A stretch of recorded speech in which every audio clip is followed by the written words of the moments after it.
اے اللہ میں خیر کا طالب ہوں تیرے علم سے اور تیری قدرت سے. فَإِنَّكَ تَعْلَمُ وَلَا أَعْلَمُ، تو جانتا میں نہیں جانتا. وَتَقْدِرُ وَلَا أَقْدِرُ، اور تجھے اختیار حاصل ہے مجھے کوئی اختیار حاصل نہیں. اللہم ان کنت تعلم، اے اللہ اگر تیرے علم میں یہ ہے ان ھذا الامر، کہ یہ معاملہ جو میرے دماغ میں آیا ہے، ان ھذا الامر خیر لی فی دینی و معاشی و عاقبت امری، اگر یہ واقعتاً میرے حق میں خیر ہے دینی اعتبار سے بھی، دنیاوی اعتبار سے بھی اور آخرت کے اعتبار سے بھی، فاقدرہ لی و یسرہ لی ثم بارک لی فیہ، تو پھر اس چیز کو میرے لیے مقدر کر دے، آسان کر دے، مجھے وہ شے دے دے اور پھر مجھے اس میں برکت بھی عطا فرما. وَإِن كُنتَ تَعْلَمُ أَنَّ هَذَا الْأَمْرَ شَرٌّ لِّي فِي دِينِي وَمَعَاشِي وَعَاقِبَةِ أَمْرِي، اگر تیرے علم میں یہ ہے کہ یہ معاملہ شر ہے، جو میرے دماغ میں تو آیا ہے لیکن یہ معاملہ شر ہے میرے لیے، میری دنیا کے اعتبار سے بھی، میرے دین کے اعتبار سے بھی، آخرت کے اعتبار سے بھی، فَاصْرِفْهُ عَنِّي، تو اے اللہ اس کو مجھ سے دور کر دے. وَاصْرِفْنِي عَنْهُ، مجھے اس سے دور کر دے، اسے مجھ سے دور کر دے. وَاقْدُرْ لِي الْخَيْرَ حَيْثُ كَانَ، اور میرے لیے طے فرما دے خیر بھلائی جہاں بھی کہیں میں ہوں. ثُمَّ أَرْضِنِي بِهِ، پھر مجھے اس پر راضی کر دے، میرے دل میں کوئی شکوہ نہ رہے، یہ نہ یوں نہ ہوتا یہ ہو جاتا، نہیں. پھر اللہ پر گویا کہ ووٹ آف نو کانفیڈنس ہے، یہ یوں ہو جاتا یوں نہ ہوتا، کیا ہے اللہ نے تو انہیں it's a vote of confidence, no confidence in اللہ.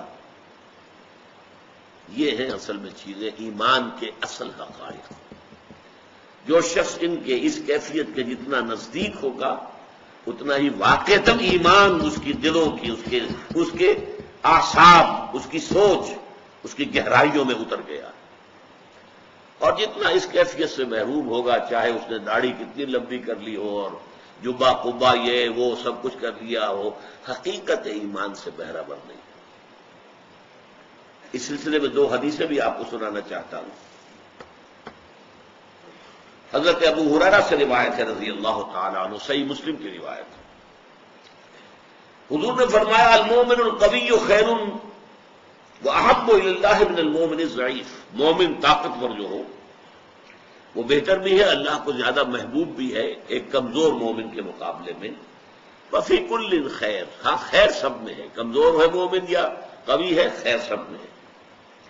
احرص علی ما ینفعک واستعن باللہ، جو چیز بھی تمہارے لیے مفید ہو اللہ سے وہ مانگو اور اللہ سے مدد چاہو. وَإِنْ أَصَابَكَ شَيْءٌ فَلَا تَقُلْ لَوْ أَنِّي فَعَلْتُ كَانَ كَذَا وَكَذَا، اگر کوئی تمہیں تکلیف آ جائے تو کبھی نہ کہنا کاش میں نے یوں کیا ہوتا تو ایسے ہو جاتا، ایسے ہو جاتا، میں بچ جاتا. وَلَكِنْ قُلْ، کہو قَدَرُ اللَّهِ، اللہ کی طرف سے یہی فیصلہ تھا، یہ اللہ کی طرف سے تھا، اس میں اگر مگر یوں کرتا تو ہو جاتا اور ایسا کرتا تو ہو جاتا، فلاں یہ نہ کرتا تو یوں ہو جاتا. یہ سارا معاملہ کیا ہے؟ وَمَا شَاءَ فَعَلَ، جو اللہ چاہتا ہے کرتا ہے.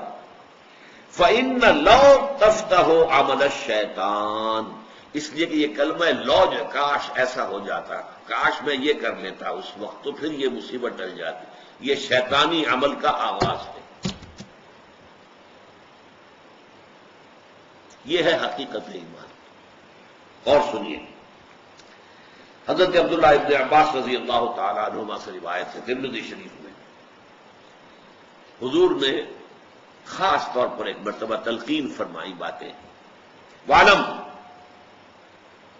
اے نوجوان اس حقیقت کو جان لے، ان الامت لو اجتمعت علی ان ينفعوک بشیء لم ينفعوک الا بشیء قد كتب اللہ لک، تمام انسان جمع ہو کر تمہارے لیے کوئی خیر کرنا چاہیں، بھلائی کرنا چاہیں، نہیں کر سکتے مگر بس وہی کچھ جو اللہ نے طے کر دی. وَإِنِ اجْتَمَعُوا عَلَىٰ يَضُرُّوكَ بِشَيْءٍ لَمْ يَضُرُّوكَ إِلَّا بِشَيْءٍ قَدْ كَتَبَ اللَّهُ لَكَ، تمام انسان مل کر تمہیں کوئی تکلیف پہنچانا چاہیں نہیں پہنچا سکتے مگر صرف وہی جو اللہ کی طرف سے لکھی ہوئی ہے مقدر۔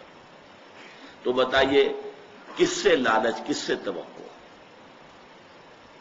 اللہ کے سوا نہ کسی سے توقع رکھو۔ یہ طول عمل جو ہوتا ہے دنیا میں، امیدیں، آپ امیدیں رکھیں گے تو مایوسیاں بھی بہت ہوگی۔ دوست سے یہ امید نہیں تھی جو اس نے کیا ہے، آپ نے امید رکھی کیوں تھی؟ اس کی امیدیں قلیل، اس کے مقاصد جلیل۔ امیدیں بہت کم رکھو، جو رکھو اللہ سے رکھو،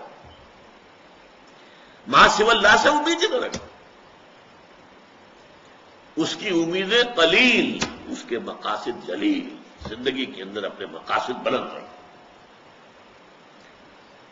بڑا پیارا ایک واقعہ ہوا تھا، مولانا محمد علی جوہر رحمۃ اللہ علیہ ایک دفعہ جیل گئے تو ان کی ایک بیٹی جوان بیمار ہوئی اور فوت ہو گئی۔ دوسری دفعہ جیل گئے تو ایک اور بیٹی اسی مرض میں مبتلا ہو گئی۔ جیل میں اطلاع آئی، جیل سے خط لکھا لیکن نظم کی شکل میں، تیری صحت ہمیں منظور ہے لیکن اس کو نہیں منظور تو ہم کو بھی منظور نہیں۔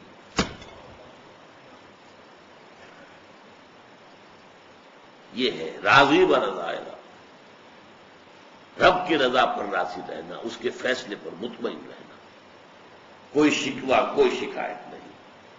رضائے حق پہ راضی رہے، یہ حرف آرزو کیسا؟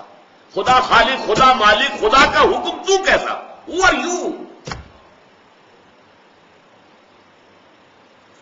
جیسا کہ میں نے عرض کیا تھا، دعا کی جڑ کٹ جاتی ہے۔ اگرچہ یہ بھی تعلیم ہے حضور کی، جوتی مانگنے کا تسمہ بھی مانگنا ہو اگر تو اللہ سے مانگو، کسی اور سے کچھ نہ مانگو، لیکن اللہ سے بھی مانگو ہدایت، استقامت، اور سارا معاملہ اللہ کے حوالے ہے۔ اللہ تیرے خیال میں، تیرے علم میں اگر یہ چیز میرے لیے بہتر ہے تو عطا فرما دے، اور اگر تیرے علم میں یہ چیز میرے لیے بہتر نہیں ہے تو اسے دور کر دے مجھ سے۔ یہ ہے کل تصوف، اصل تصوف، تصوف کی اصل جڑ، یہ کیفیت ہے ایمان کا تقاضا۔ اب آئیے، یہ جو 3 آیتیں تھیں یہ میں نے عرض کیا تھا آپ سے، ایک فرد کو انڈیویجول کی حیثیت سے جو حالات و واقعات اس پر وارد ہوتے ہیں اور جو افعال و اعمال اس سے صادر ہوتے ہیں، 2 ہی ہے نا ہماری شخصیت کے پہلو۔ کچھ ہم پر حالات وارد ہو گئے، آفاقی کوئی بات ہو گئی، زلزلہ آ گیا، سیلاب آ گیا، سائیکلون آ گیا، وغیرہ وغیرہ، یا بیماری ہو گئی، کینسر ہو گیا، کچھ بھی ہو گیا، جو بھی ہے اچھا اللہ کی مرضی ہے، جو اللہ کا فیصلہ راضی ہے، اور جو صادر ہو رہا ہے وہ ہو اطاعت کے سانچے میں ڈل کر۔ وَأَطِيعُوا اللَّهَ وَأَطِيعُوا الرَّسُولَ فَإِن تَوَلَّيْتُمْ فَإِنَّمَا عَلَىٰ رَسُولِنَا الْبَلَاغُ الْمُبِينُ۔ اطاعت کرو اللہ کی، اطاعت کرو رسول کی، اور اگر تم نے منہ موڑ لیا تو جان لو کہ ہمارے رسول پر سوائے صاف صاف پہنچا دینے کی اور کوئی ذمہ داری نہیں۔ بڑا پیارا شعر یاد آیا ہے مجھے، فانی تیرے عمل ہمتن جبر ہی سہی، سانچے میں اختیار کے ڈھالے ہوئے تو ہیں۔ ہمیں محسوس تو ہوتا ہے نا کہ ہمارا اختیار ہے، میں یہ کروں یا نہ کروں، اس کو اٹھا لوں یا نہ اٹھاؤں، اٹس مائی چوائس۔ لیکن ایک خیال یہ کہ نہیں، انسان جو ہے وہ مجبور محض ہے، میں اس کا قائل نہیں ہوں اس وقت، وہ تو شعر اچھا ہے اس لیے سنا دیا آپ کو۔ میں کہتا ہوں اگرچہ مجھے میرے نفس کی کوئی خواہش ہے، وہ نفس کی خواہش ہے، لیکن وہ اطاعت خداوندی اور اطاعت رسول کے سانچے میں ڈل کر ہو۔ پیٹ کھانے کو مانگتا ہے، حلال کھاؤ حرام مت کھاؤ، جنسی شہوت ہے حلال سے پوری کرو، حرام سے نہیں۔ تمہارے سارے تقاضے چاہے وہ ذاتی ہیں، نفسانی ہیں، کوئی پرواہ نہیں، اللہ نے وَإِنَّ لِنَفْسِكَ عَلَيْكَ حَقًّا، تمہارے نفس کے بھی تم پر حقوق ہیں، نفس کے حقوق بھی پورے کرو، ادا کرو، لیکن سانچے میں اطاعت کے ڈالے ہوئے تو ہوں، وہ اللہ تعالیٰ، اللہ کے رسول، ان کی اطاعت کے سانچے میں ڈھلے ہوئے وہ افعال و اعمال تم سے صادر ہوں، اور جو کچھ تم کر رہے ہو اس میں نتیجہ اللہ کے ہاتھ میں، توکل اللہ پر، وسائل پر نہیں، اپنی ذہانت پر نہیں، اپنی کوشش پر نہیں، وسائل و ذرائع پر نہیں، اللہ پر۔